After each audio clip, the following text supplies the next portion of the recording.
Hi there folks, don't know if you can hear it on the video, but it is a typical Edinburgh day out there. The rain is lashing down at about 50 degrees or so. The wind is blasting through, can't have the door open, can't be outside. I would get absolutely soaked. These are the days when having an extremely small workspace is a particular challenge. And you just have to find ways around it. You've got to find creative ways to do what you're going to do, even if it means making a cut with a different tool or switching up the stages of preparation for a project. Just find a way to push forward, because otherwise, living in places like this, you're just going to be trapped by the weather and you're going to stop enjoying your hobby as much as you really ought to. So you just need to find ways to shove forward and do whatever you can. And that's what I'm going to try to do today, because there is no way I'm even making the short dash from the workshed door down there over to the back door of the house, which you can do in about 5 seconds, but I would get very wet if I tried. So I will find something to do in here instead.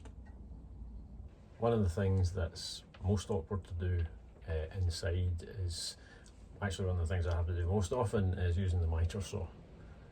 Obviously can't use the table saw in here, and because of space, and there are serious limitations on how I can use the circular with a track base in terms of how things are aligned. So the miter saw, obviously if you're just cutting things to length, it's fabulously useful. It's a big hefty thing. I am going to set it up on the workbench here, and I actually need to use it to do some miter cuts at 45 degrees, so let's see how that works out. First thing that I do is to lift off the top of its storage table that's got a router table on it. Just comes straight off, and it sits quite happily over there, so that I can move the miter saw up onto the bench. And this is the result. Since I'm doing those 45 degree cuts, it's actually pretty usable. Takes up less space, still got room to get out of the way of the thing, to move completely around it. Obviously can't use stock that's mega long, but I'm just going to be matching this trim. It's only about 700mm, so that's fine. And of course, critically, I can still exit should I need to. Yep, that's Scotland. Rain soaked the ground, blue skies as well. Could be snow in 10 minutes, who knows.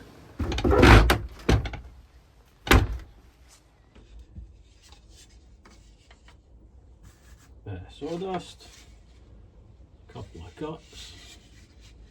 If I can balance these together well enough. It's not bad. I think we can go with that. Now I've just got another 1, 2, 3, 4, 5, 6 cuts to make. Now I'll get some lunch. Fabulous. Look at that.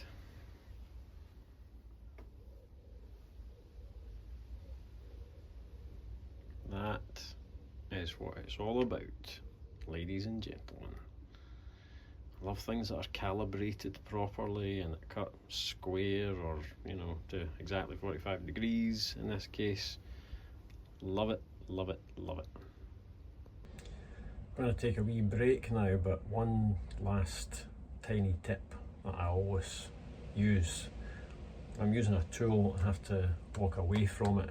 Obviously disconnect the power that's plugged in, switch it off with the plug, pull the plug out. If it's battery, take the battery out. Ideally take the battery away with you.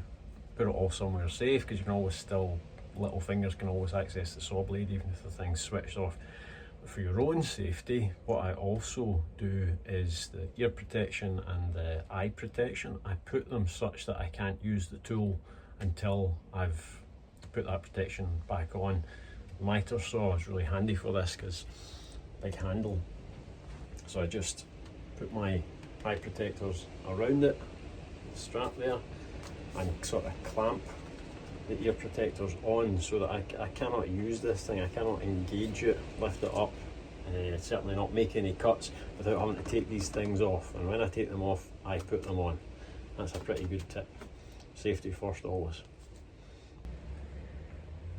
No matter how silly you look, it's always the right time for safety equipment. Isn't that right?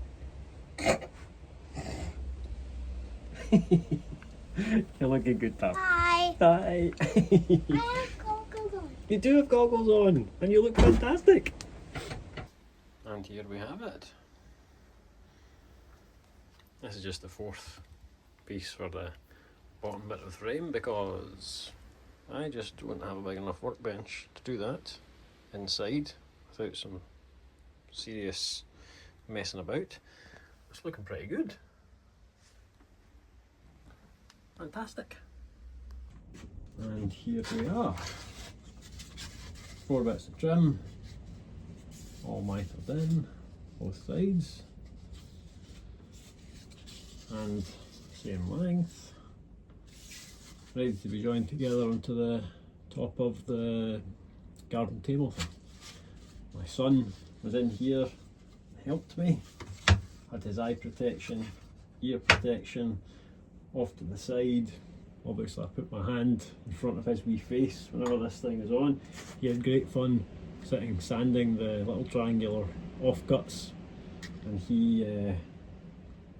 he's proudly going to show those little triangular pieces to his mother. That was his woodworking with Daddy for the day. Fantastic. You know, I didn't get into woodworking, barely even owned power tools other than a simple electric drill until quite a bit later in my life. I'm 45 now. I was always scared of using things. I would have been terrified of something like this, much less a router table or a table saw.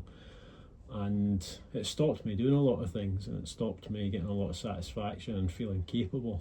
And I don't want that for my son.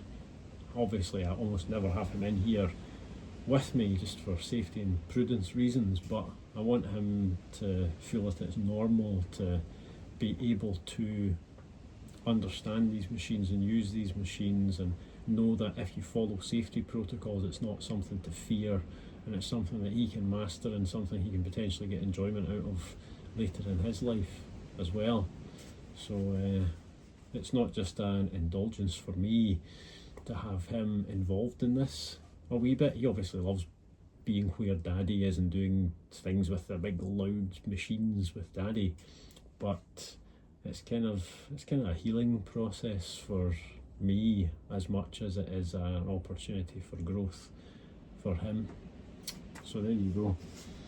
But that's all maybe a bit deep for cutting the trim for a wee garden table. This means that I now have all of the bits. Mostly going to be glued together. I've got the gluing stuff under there as always.